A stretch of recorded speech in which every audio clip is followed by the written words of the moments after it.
Welcome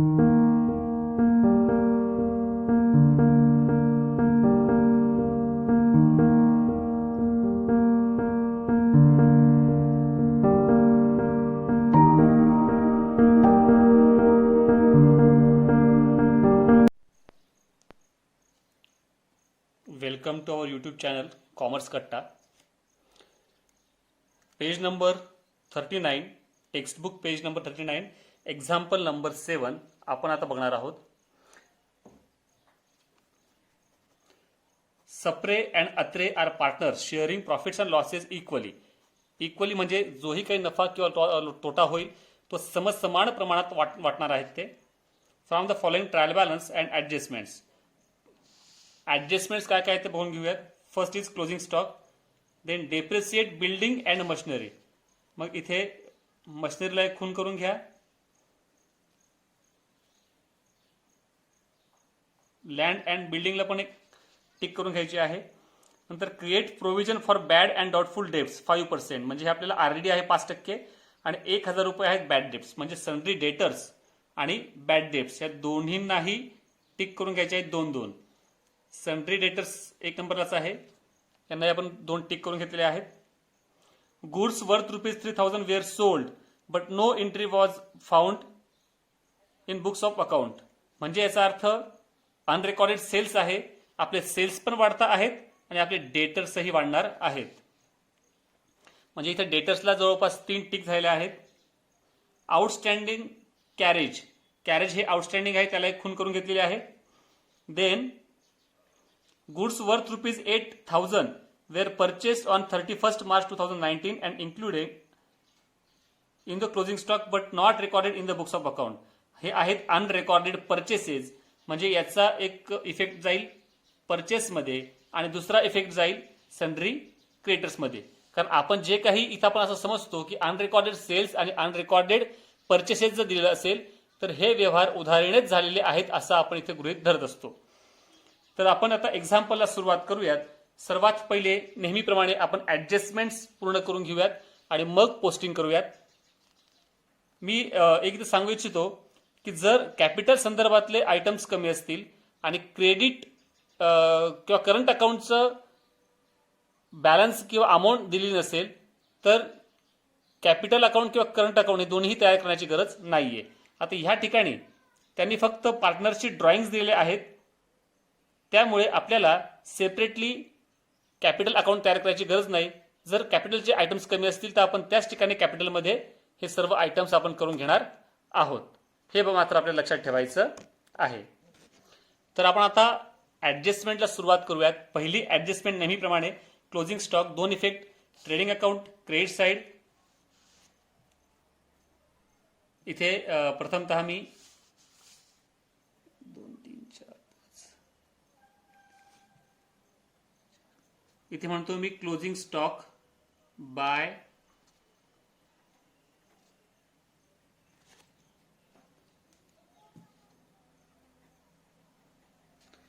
closing stock amount आहे 23,000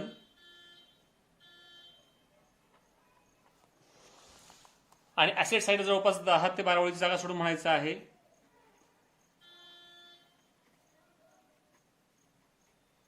closing stock 23,000. नंतर depreciate land and building आणि machinery हे दोन्हींचे आपल्याला डेप्रिसिएशन काढून घ्यायचं आहे. म्हणून ॲसेट साईडला घ्या पहिले लँड अँड बिल्डिंग,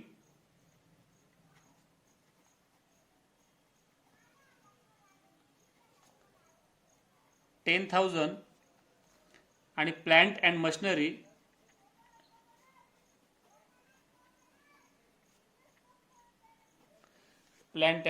आहे 25,000. यात लँड बिल्डिंग वरती 5% आणि मशिनरीवरती 10% डेप्रिसिएशन वजा करायचं आहे. इथे म्हणा लेस डेप्रिसिएशन 5% आणि इथे प्लांट अँड मशिनरीवरती लेस डेप्रिसिएशन 10%. 10,000 वरती 5% जर काढलं तर येतात 500 रुपये. 500 रुपये वजा केल्यानंतर आउटरला येतील 9,500 रुपये. इथे मशिनरीवरती डेप्रिसिएशन काढायच्या आधी एक त्यांनी ॲडिशनल इन्फॉर्मेशन दिलेली आहे ती बघा. ॲडिशन्स ऑन 1 ऑक्टोबर 2018 रुपये 10,000. म्हणजे आता इथे काढताना काय करायचं आपल्याला, मी इथं खाली एक फॉर्मॅट करून ठेवलेला आहे. एकूण मशिनरी आपली आहे 25,000. ते म्हणतायत की त्याच्यामध्ये 10,000 जे आहेत ॲडिशन केव्हा झालेलं आहे, तर 1 ऑक्टोबर 2018 ॲडिशन झालेलं आहे. म्हणजेच काय, तर आधीपासून म्हणजे 1 एप्रिल पासून आपल्याकडे असणारे कोणते आहेत 15,000. मग हे जर आपल्याकडे 6 महिन्यानंतर आलेले आहेत तर याच्यावरती आपण काढणार फॉर 6 मंथ. आणि हे आपल्याकडे वर्षाच्या सुरुवातीपासून आहेत 15,000 म्हणून याच्यावरती आपण काढणार फॉर 1 मंथ. बरोबर. म्हणून 15,000 10% आपण सहज काढू शकतोय. 15,000 गुणिले 10/100 येतात आपले ₹1,500. पण 10,000 काढताना समजा 10,000 आपण 10% काढले तर आपलं उत्तर येतं 1,000 रुपये. म्हणजे 1,000 रुपये एका वर्षाकरता असेल तर 6 महिन्याकरता किती रुपये 500. असं डेप्रिसिएशन काढताना आपल्याला हे ऍडजस्टमेंट जी आहे हे समजून घ्यावं लागणार आहे. म्हणजेच काय, तर 1,500 अधिक 500 बरोबर एकूण 2,000 इतकं डेप्रिसिएशन आपण वजा करणार आहोत. म्हणजे इथं सरसकट 10% 25,000वर काढायचे नाहीयेत. म्हणून इथं आपण 10% काढल्यानंतर वजा करणार आहोत 2,000. 25,000 वजा 2,000 आउटरला येतील 23,000. आणि डेप्रिसिएशनचा दुसरा इफेक्ट आपण नेहमी देतो प्रॉफिट अँड लॉस अकाउंटच्या डेबिट साईडला. इथे म्हणा to depreciation on land and building 500 rupees, plant and machinery 2,000 rupees, एकूण 2,500 रुपये आपल्याला इथे आलेले आहेत. यामध्ये मशिनरीची ऍडजस्टमेंट नवीन आणि मेन होते आपल्याकरता. पुढचा आहे create provision for bad and doubtful debts 5%. म्हणजे हे आहे आरडीडी. आणि write off ₹1,000 as a bad debts. म्हणजे हे आहेत आपले बॅड डेट्स. म्हणजे दोन्हींसाठी आपले लागणार आहेत सन्ड्री डेटर्स आणि बॅड डेट्स. मग इथे पहिले आपण लिहून घेऊयात ऍसेट साईडला सन्ड्री डेटर्स.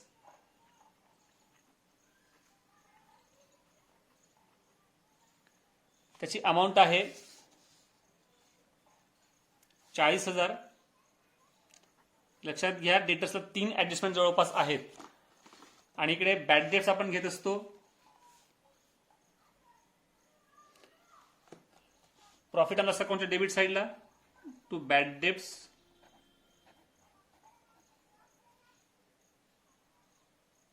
अमाऊंट आहे 1,000 रुपीज. इनरलाच ठेवायचे आपल्याला.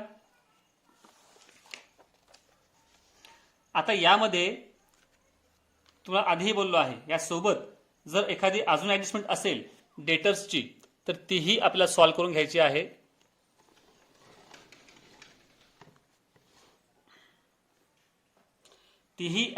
घ्यायची आहे. इथे बघा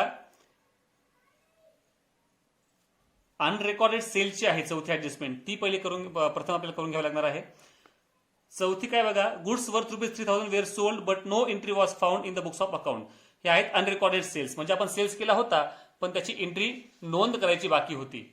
मग अनरेकॉर्डेड सेल्स असेल तर पहिले आपण सेल्स इथे लिहून घेऊयात परत एकदा. इथे म्हणायचं बाय सेल्स अमाऊंट आहे 85,000. अनरेकॉर्डेड सेल्स काय करतो आपण याच्यामध्ये ऍड करतो, कारण आपला सेल्स वाढलेला आहे म्हणून म्हणायचं इथं ऍड अनरेकॉर्डेड सेल्स अमाऊंट आहे 3,000 रुपीज.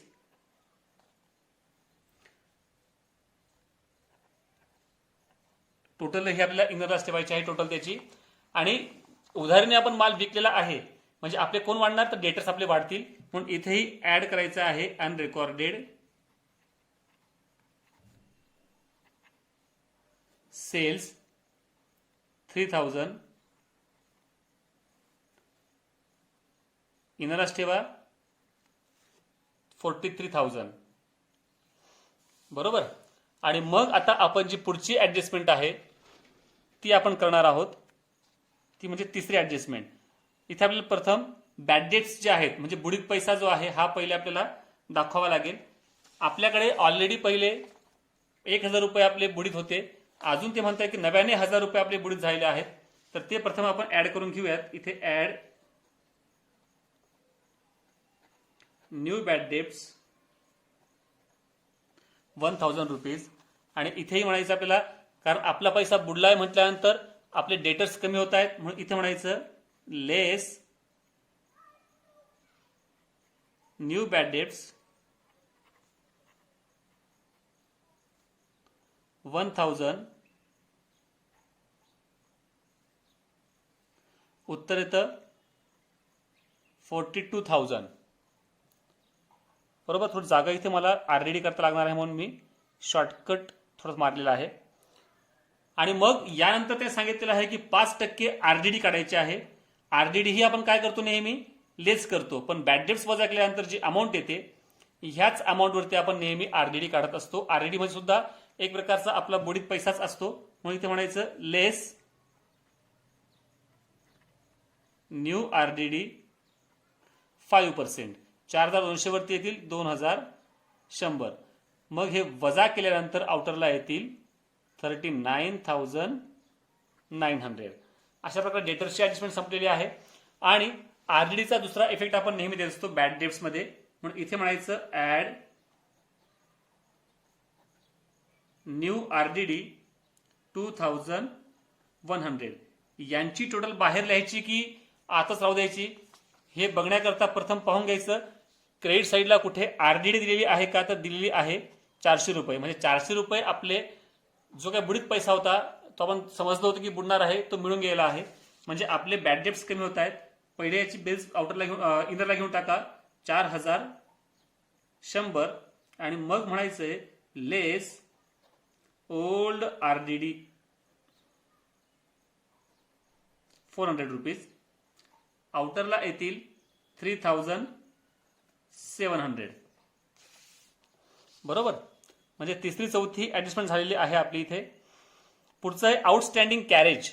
कॅरेज म्हटल्यानंतर जाईल ट्रेडिंग अकाउंटच्या डेबिटला. मग बघा ट्रेडिंग अकाउंटच्या डेबिटला ओपनिंग स्टॉक परचेस जवळपास 3 एक जागा सोडून मग लिहायचं आहे आपल्याला. ओपनिंग स्टॉक परचेस नंतर अनरेकॉर्डेड परचेस. मग इथे म्हणतोय मी टू कॅरेज याला ऍडजस्टमेंट आहे. इनरला ठेवा 1,200. आउटस्टँडिंग म्हटल्यानंतर काय करतो आपण, तर ऍड करतो, कारण देणं बाकी आहे. Add outstanding.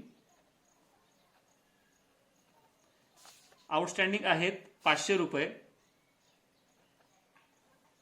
आउटरला येतील 1,700 रुपये. आणि आउटस्टँडिंगचा दुसरा इफेक्ट जातो कुठे, देणं बाकी म्हणजे दुसरा इफेक्ट जाईल आपल्या लायबिलिटी साईडला. Outstanding carriage amounted to ₹400. Sorry 500 रुपये थे 500 रुपीज झालंय. नंतर goods worth ₹8,000 were purchased on 31 March 2019. पण ते म्हणतात की 8,000 रुपयाचा आपण माल खरेदी केला होता, पण त्याची नोंद करण्याची बाकी आहे. नोंद बाकी असेल तर आपण काय करणार, त्याची नोंद करून घेऊ. म्हणजे प्रथम आपल्याला परचेस लिहावं लागतील 65,000. ओपनिंग स्टॉकला जागा सोडल्यानंतर लिहायचं आहे टू परचेसेस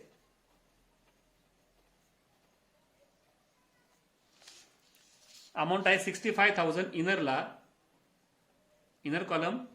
देन अनरेकॉर्डेड परचेसेस आपण इथे ऍड करणार अनरेकॉर्डेड परचेस अमाऊंट आहे 8,000, दोघांची बेरीज येते 73,000, 73,000. आता आपण जर अनरेकॉर्डेड परचेसेस ऍड केले आहेत, म्हणजे आपण उधारीने माल घेतलेला असेल, तर आपलं देणं वाढतं आहे. देणं वाढतंय म्हणजे आपण त्याचा दुसरा इफेक्ट टाकणार कुठे, तर आपण तो टाकणार सन्ड्री क्रेडिटर्स मध्ये.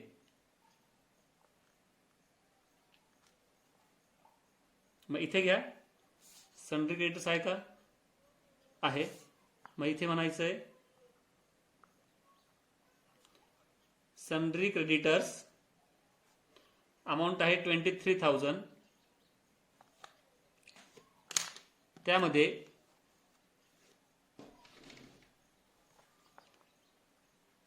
ऍड अनरेकॉर्डेड परचेसेस ₹8,000, आउटरला येतील 31,000. बरोबर. अशा प्रकारे सर्वच ऍडजस्टमेंट संपलेल्या आहेत. सर्व ऍडजस्टमेंटचे 2-2 इफेक्टही आपले दिले गेले आहेत. तर आता पोस्टिंग करायला काही हरकत नाही. आपण पोस्टिंग करायला सुरुवात करूयात. पोस्टिंग करता मी वापरणार आहे ब्लॅक पेन. आता बघूयात पोस्टिंग काय काय आहे ते. सर्वात पहिला आयटम आहे सन्ड्री डेटर्स, हा झालेला आहे. नंतर परचेसेस पण झालेला आहे. फक्त परचेसेस मध्ये जर रिटर्न आहेत का चेक करून घ्यायचे होते आपल्याला, तर रिटर्न त्यांनी दिले आहेत 1,500. ते आपण वजा करून घेऊयात. लेस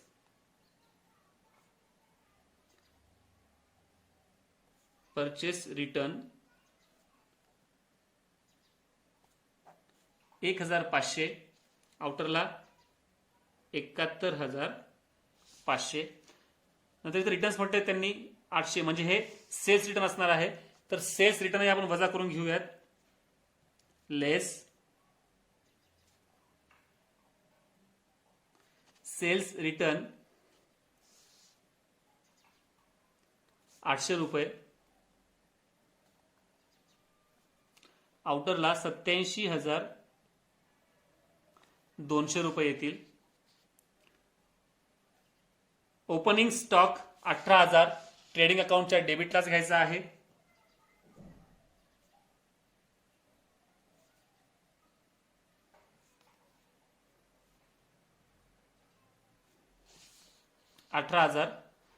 लँड बिल्डिंग झालेला आहे, कॅरेज पण झालेला आहे. रेंट, रेट्स अँड टॅक्सेस हे आपण सर्व टाकतो. प्रॉफिट अँड लॉस अकाउंटच्या डेबिटला घ्यायचं आहे.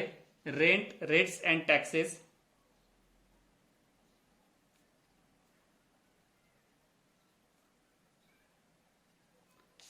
त्याची अमाऊंट आहे 1,000 रुपीज. देन ड्रॉइंग्स काय करतो आपण, तर दोन्ही पार्टनर्सच्या कॅपिटल मधनं आपण ड्रॉइंग्स लेस करणार आहोत. म्हणून इथे म्हणायचं आहे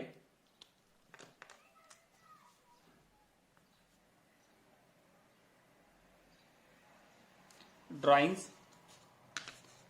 सेपरेटचे आहेत 3,000.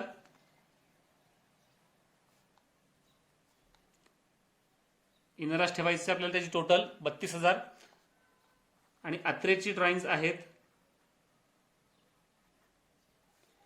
2,000 रुपये. 33,000 इनरास ठेवायचे आहेत.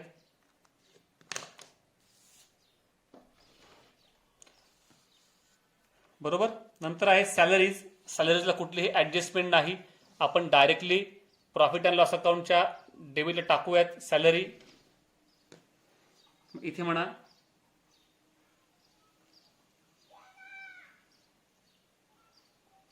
टू सॅलरीज 3,200 रुपये. नंतर बॅड डेट्स झालेला आहे, मशिनरी पण झालेला आहे. ऍडव्हर्टाइजमेंट पण जाईल प्रॉफिट अँड लॉस अकाउंटच्या डेबिटलाच घ्या. To advertisement 4,000. Provident fund investment म्हणतायत. इन्व्हेस्टमेंट म्हटल्यानंतर जाईल ते ऍसेटला. मग इथे म्हणा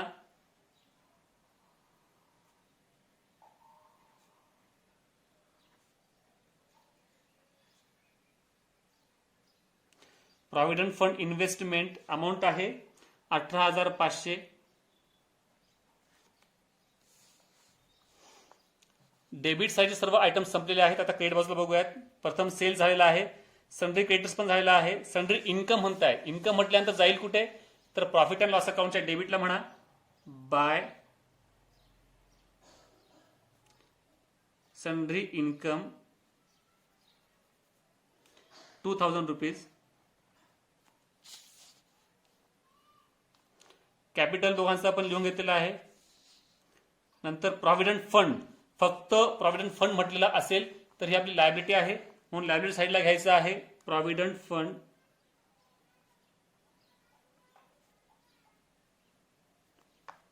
10,000 रुपीज. देन रिटर्न्स, हे परचेस रिटर्न आहेत, ते आपण हे वजा केले आहेत. कमिशन प्री रिसिव्ड, म्हणजे आधीच कमिशन मिळून गेलं आहे, म्हणजे ही आपली लायबिलिटी आहे. कारण ज्याने दिले आहे तो पुन्हा केव्हा मागू शकतो किंवा पुढच्या वर्षी परत आपल्याला मिळणार नाही आहे, म्हणून कमिशन ऍडजस्टमेंटला दिलं असतं तर आपण याचे दोन इफेक्ट दाखवले असते. Received in advance 800 rupees. त्यानंतर आरडीडी दिलेला आहे 400 रुपये, आपण ते ऑलरेडी वजा केलेलं आहे. अशा प्रकारे कुठलाही आयटम्स बाकी राहिलेला नाही आहे. तर आता आपण एक्झाम्पल क्लोज करायला घेऊयात. यामध्ये बघा क्रेडिट साईडला फक्त दोन आयटम्स आहेत, त्यांची बेरीज येते 1,10,200 आणि डेबिटला जे आहेत 18,000, 71,500, 71,700, 91,200 ही बेरीज यांची येते. वजाबाकी केली असता उत्तर येतं 19,000. म्हणजे ह्याही ठिकाणी क्रेडिट बाजू जास्त आलेली आहे, म्हणजे प्रॉफिट असणार आहे. मग ज्या बाजूची बेरीज जास्त ती प्रथम मी लिहून टाकतो 1,10,200. याच्यातून जेव्हा आपण डेबिट बाजू वजा केली तर तेव्हा आपल्याला उत्तर मिळालेलं आहे 19,000. त्याला म्हणतो आपण to gross profit carried down. आणि मग आता दोन्ही बाजूंची बेरीज सारखी येईल. आलेला ग्रॉस प्रॉफिट आपण ट्रान्सफर करतो प्रॉफिट अँड लॉस अकाउंटच्या क्रेडिट साईडला, म्हणायचं आहे by gross profit brought down 19,000. आता ह्याही ठिकाणी आपण काय करणार आहोत, प्रथम क्रेडिट बाजूची बेरीज करून घेऊयात. क्रेडिट साईडला फक्त दोन आयटम आहेत, 19,000 आणि 2,000. त्यांची बेरीज एकूण येते 21,000. आणि डेबिट बाजूचे आयटम जे आहेत त्यांची बेरीज येते 14,400. वजाबाकी केली असता उत्तर येतं 6,600. म्हणजे इथे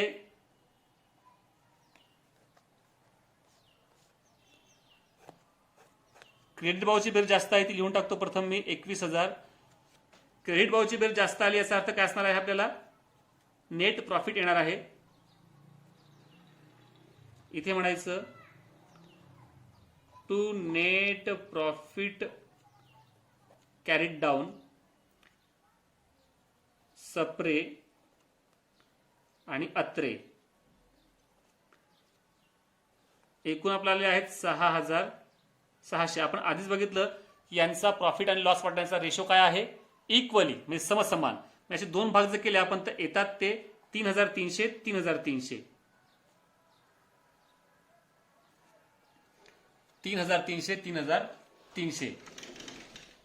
आणि आता आपल्याला आलेला नेट प्रॉफिट काय करायचं आहे, पार्टनर्सच्या कॅपिटलमध्ये ऍड करायचं आहे. इथे म्हणायचं ऍड नेट प्रॉफिट 3,300. आउटरला येतील 35,300. इथे पण ऍड अत्रेचे नेट प्रॉफिट 3,300. आउटरला येतील 36,300. आणि आता बॅलन्स शीटची दोन्ही बाजूंची टोटल सारखीच आली पाहिजे. लायबिलिटी साईडची बेरीज येते 1,13,900 आणि क्रेडिट बाजूची बेरीज येते सेम 1,13,900 अशी ही बेरीज आलीच पाहिजे. अशा प्रकारे हे एक्झाम्पल जे होतं थोडं सिंपल होतं, फक्त याच्यामध्ये मशिनरीची ऍडजस्टमेंट आज आपल्याकरता नवीन होती. आपण आता बघूयात की एक्झाम्पल जे आहे ट्रेडिंग अकाउंट प्रथम बघूयात, नंतर प्रॉफिट अँड लॉस अकाउंट,